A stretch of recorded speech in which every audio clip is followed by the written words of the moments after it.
Baik, terima kasih atas kesempatan. Saya eh, memperkenalkan nama saya Markus Aim, mahasiswa Universitas Gadjah Mada, Fakultas Kesehatan, Fakultas Kedokteran, Kesehatan dan Keperawatan, Magister bidang gizi. Eh, di sini saya asal dari Kabupaten Mimika, Papua. Di sini saya mau memperjelaskan tentang eh, peran peran kepala puskesmas dan eh, mengerahkan lintas sektor untuk mengaman, mengamanan masalah stunting masa pandemi di wilayah puskesmas Melati 2. Nah, di sini saya ambil contoh salah satu uh, abstrak yang saya santumkan di sini, lintas sektor penanganan stunting. Jadi stunting itu di sisi lain, di sini ada solusi, terus ada kemampuan yang harus dimiliki oleh kepala puskesmas. Nah, artinya kalau seorang kepala puskesmas itu dia harus uh, peran penting dalam sektor pelayanan kesehatan. Artinya di salah satu puskesmas yang begitu dididikan dan pemerintah ditempatkan di situ, berarti mereka harus mengakomodir dalam bidang kesehatan. Artinya membangun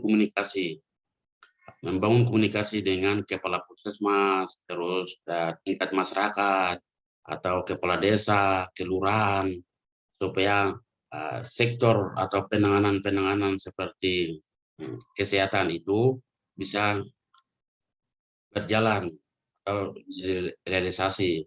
Artinya salah satu contoh yang di sini saya ada ambil itu APK atau 1000 HPK. Nah, ini peran penting yang pernah kita alami seperti daerah-daerah seperti Pojok itu, kita harus uh, memberikan penyuluhan terhadap uh, masyarakat atau warga melalui kepala puskesmas dan RT RW supaya masyarakat itu memahami dalam sisi kesehatan. Artinya mereka harus ada bayi yang lahir usianya pendek, terus kurus. Ini harus kita memberikan penyuluhan-penyuluhan. Nah, terus ada mobilisasi, ada komunikasi, uh, negosiasi dan serta penggunaan media. Jadi kita kalau seorang puskesmas itu harus kita memberikan komunikasi melalui media sosial supaya masyarakat itu mudah dipahami. Nah, artinya kita harus transfer pengetahuan itu harus melalui media sosial, pengetahuan jenjang tinggi.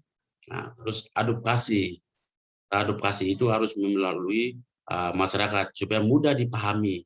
Apabila kalau kita tidak memberikan informasi-informasi tentang pelayanan kesehatan. Nah, sebagai contoh, saya sendiri sebagai kalau kepala puskesmas, berarti saya harus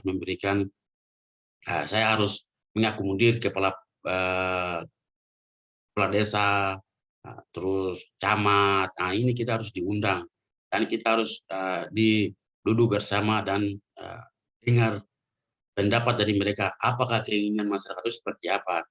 Sejauh mana masyarakat itu mengerti dalam lintas sektor penanganan stunting masa pandemi ini. Jadi kadang-kadang masyarakat juga belum paham dalam kesehatan. Artinya kalau daerah-daerah yang tertinggal atau mungkin yang pelosok-pelosok seperti kampung-kampung atau mungkin di desa-desa, ini banyak masyarakat juga yang belum mengenal namanya COVID karena COVID itu sebenarnya ada pada diri kita masing-masing. Namun masyarakat itu belum tahu bahwa apakah COVID itu ada atau tidak. Jadi tidak mungkin mereka percaya lagi karena ada masyarakat yang katakan bahwa COVID itu mereka berasal dari politik. Nah, karena ini kita sepengetahuan atau sepemahaman saya sendiri juga itu banyak masyarakat yang pernah sampaikan bahwa COVID ini cuma salah satu ciptaan dari pemerintah daerah itu sendiri. Seperti mereka jadi bisnis. Nah, ini kan banyak sekali yang muncul. Jadi kalau kita seorang kepala puskesmas itu harus memberikan penyuluhan atau pemahaman terhadap masyarakat. Tidak mungkin kita sendiri berperannya seperti itu. Namun kita harus bekerja sama dengan warga. Dalam hal ini kepala kampung atau mungkin RT, RW, terus kepala distrik, supaya program-program kesehatan itu dia bisa berjalan dengan merata. Jadi di sini juga di sosial solusi yang kita ambil itu harus proses proses evaluasi monitoring kegiatan itu dilaporkan pada pertemuan lintas sektor. Jadi salah satu contoh kamar yang saya ada tampilkan di atas itu memang ada kepala distriknya, terus ada kepala puskesmas, ketua RT, RW, dan di bawah itu staf dan peserta. Nah, supaya mereka itu mudah dipahami dan mereka itu yang akan memberikan pengetahuan terhadap masyarakat. Jadi di sini juga kita ambil di bawah bahwa seorang pimpinan camat itu harus dia menampingi. Tadi saya sudah di mana saya sudah sampaikan bahwa tidak bisa kepala puskesmas itu dia jalannya sendiri, harus dia bergandeng tangan atau menampingi dengan kepala puskesmas. Terus terus kepala puskesmas, terus kepala desa, terus RT, RW, supaya program-program itu bisa dirasakan oleh masyarakat itu sendiri. Terus salah satu lagi di sini itu referensi yang kita ambil juga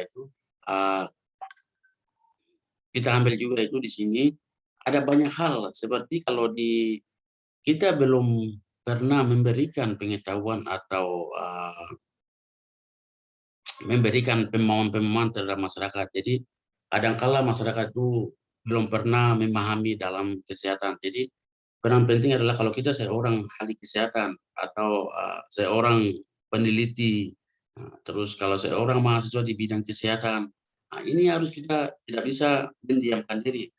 Jadi kita fokus pada kita punya bidang yang ada, supaya masyarakat itu mudah dipercaya. Kalau kita memang di bidang itu, namun kita melangkah ke bidang lain, tentu saja bahwa masyarakat itu mereka tidak pahami. Artinya saudara saya ini kenapa dia harus bidangnya seperti ini, namun dia melangkahnya ke bagian sini. Ini kan kurang nyaman bagi kita.